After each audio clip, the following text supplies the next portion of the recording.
चुनौती जो है, चैलेंज जो है, वो भगवान की सबसे सुंदर बच्ची है, वो सबसे सुंदर लड़का है।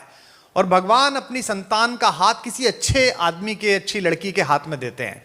तो अगर चुनौती आ जाए लाइफ में, मैं एक बार अभी 4-5 साल पहले बॉम्बे के एक कार्यक्रम में था, तो हमारे हिंदुस्तान के एक बहुत बड़े उपन्यासकार हैं, बड़े पॉपुलर हैं, IITian है वो भी, नाम उनका क्या लेना, मैं वो साथ में थे। तो उन्होंने माइक से कहा कि मैंने पूरी इंजीनियरिंग की, कुमार पर नहीं हुई।